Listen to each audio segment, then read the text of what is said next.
안녕하세요. 복지정보, 생활정보, 건강정보부터 돈이 되는 일상생활들의 팁까지 정확한 정보로 꼼꼼하게 체크해서 빠짐없이 살펴봐드리는 복지도우미입니다. 오늘 영상도 대한민국 모든 여러분에게 도움되는 영상이길 바라면서 구독, 좋아요 꼭 부탁드려요. 구독, 좋아요 설정하시면 빠른 정보 알림되고 행복한 일만 가득하실 거예요. 최근 실손보험에 대한 논란이 점점 커지고 있는 가운데 특히 1세대 및 2세대 실손보험 가입자들이 비싼 보험료를 부담하고도 병원 이용 시 계약 해지를 통보받는 상황이 발생하고 있습니다. 이러한 문제는 많은 사람들에게 심리적 불안감을 초래하고 있으며 5세대 실손보험으로의 전환 방안이 추진되고 있는 상황에서 보험회사와 정부 간의 협력이 논란의 중심에 서 있는 상황인데요. 많은 국민들은 이러한 상황이 국민의 권익 보호보다는 보험회사의 이익을 우선시하는 것으로 비춰지고 있어 그 불만이 고조되고 있습니다. 금융당국에 따르면 초기 실손보험 가입자는 약 1,600만 건으로 전체의 44%에 달하며 이들은 약관 변경제 가입 조건 없이 기존 약관이 100세까지 적용됩니다. 초기 실손 가입자에 대한 대응책 마련이 필요한 이유는 비급여 보험금 지급이 많기 때문입니다. 초기 실손 보험은 비급여 항목을 보장하고 자기 부담금이 없거나 미미한 수준으로 설정되어 있어 이로 인해 의료 쇼핑 부작용이 다수 발생하고 있습니다. 결과적으로 전체 보험 가입자들의 보험료가 크게 올라가고 있는 상황인데요. 특히 전체 실손보험 지급 보험금 중 상위 9%가 전체 지급 보험금의 80%가량을 차지하고 있으며 금융당국은 초기 실손 가입자가 상당 부분을 구성하고 있는 것으로 파악하고 있습니다. 실제로 실손보험 손해율을 보완하려면 보험료를 18% 이상 올려야 하지만 가입자 부담이 급증하는 것을 막기 위해 생명보험협회와 손해보험협회는 보험료 인상률을 7.5% 수준으로 설정했다고 알려져 있습니다. 이러한 조치에도 불구하고 초기 실손 가입자들의 경제적 부담은 갈수록 커지고 있습니다. 특히 초기 실손 가입자들의 세대 전환 없이 현 상황이 지속될 경우 초기 실손 보험은 공멸할 수 있다는 목소리도 나오고 있습니다. 이들 가입자가 20년 이상 된 경우를 가정하면 50대 이상 중장년에서 고령층으로 넘어갈 가능성이 높습니다. 이들은 경제활동이 줄어들면서 높아진 보험료를 부담하기 어려울 수 있습니다. 한 보험업계 관계자는 보험료 인상률을 제안했지만 경제활동이 줄어든 초기 실손 가입자들은 보험료 부담이 갈수록 커질 수밖에 없다며 현 상황이 지속되면 공멸로 가는 구조라 이를 막으면서 보험의 역할을 해야 한다는 게 실손보험 개혁 필요성의 시작이었다고 말했습니다. 1세대와 2세대 실손보험 가입자들은 2017년 3세대 실손보험 가입 이전에 가입한 사람들로 이들 가입자는 약 1,600만 명에 달합니다.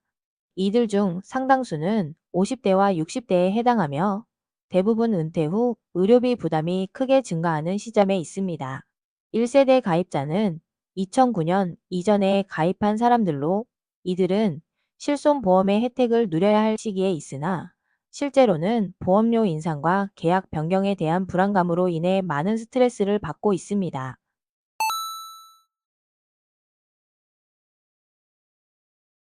재매입 방안이 논의되고 있는 상황에서 재매입이란 보험회사가 1세대 실손보험 가입자의 계약을 다시 사서 없애는 것을 의미합니다. 이 과정에서 강제성이 논의되고 있으며 일정 금액을 지급하여 자발적인 계약 해지를 유도할 가능성도 존재합니다. 보험회사의 입장에서는 손해를 줄이기 위한 방안으로 재매입을 고려하고 있지만 가입자들은 이러한 방안에 대해 반대 의견이 많습니다. 계약 해지 시 손해배상 문제도 제기되고 있어 논란이 더욱 증폭되고 있습니다. 특히 가입자들은 자신들이 오랫동안 지불해온 보험료가 결국 손해로 이어질까 두려워하고 있습니다. 현재 정부가 이 논의를 주도하고 있으며 보험업계와의 갈등이 예상됩니다. 정부의 정책이 보험회사의 이익을 대변하는 것이라는 비판이 존재하며 이로 인해 보험 소비자 보호를 위한 다양한 정책이 필요하다는 목소리가 커지고 있습니다. 이해관계자와의 열린 논의가 필요하며 특히 의사와 같은 다른 이해관계자에게도 큰 영향을 미칠 수 있는 만큼 정책의 수립 과정에서 모든 의견이 반영되어야 할 것입니다.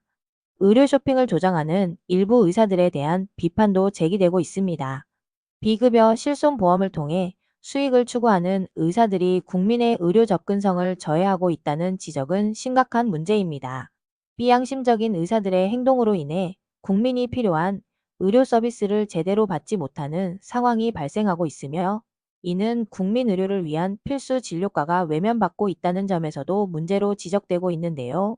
이러한 상황은 결국 국민의 건강과 복지에 큰 영향을 미칠 수 있습니다.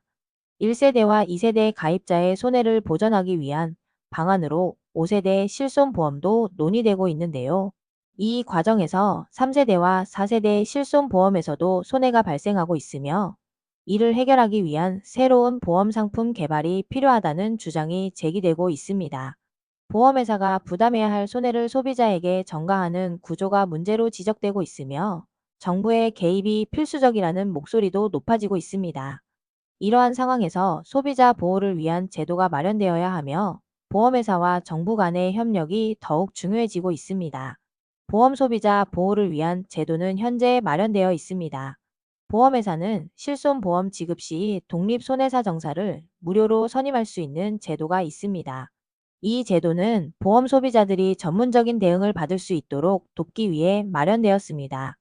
현장 심사가 진행될 때 소비자는 반드시 안내를 받아야 하며, 이때 손해사 정사를 선임할 수 있는 권리가 부여됩니다. 이러한 제도는 소비자 보호를 위한 중요한 장치로 작용하고 있으며, 소비자들이 자신의 권리를 제대로 행사할 수 있도록 돕고 있습니다. 손해사 정사는 자격증을 가진 독립적인 전문가로 누구나 선임할 수 있는데요. 올바든과 같은 인터넷 사이트를 통해 손해사 정사를 쉽게 찾을 수 있으며, 소비자는 보험회사의 눈치를 보지 않고 독립적인 판단을 받을 수 있는 기회를 가집니다. 이러한 제도는 보험 소비자 보호에 있어 중요한 역할을 하고 있습니다. 소비자들은 이러한 시스템을 통해 자신의 권익을 보호할 수 있는 방법을 모색할 수 있다고 합니다. 여러분은 이러한 실손보험 논란에 대해 어떻게 생각하시나요? 실손보험의 미래에 대해 어떤 의견을 가지고 계신가요? 여러분의 생각을 댓글로 남겨주세요. 여러분의 의견이 많은 시청자분들에게 도움이 될 것입니다. 오늘도 좋은 정보가 되셨다면 힘이 되는 구독과 좋아요 꼭 부탁드리고요. 유익한 영상이었다면 소중한 분들께 공유 부탁드립니다. 행복한 하루 되세요.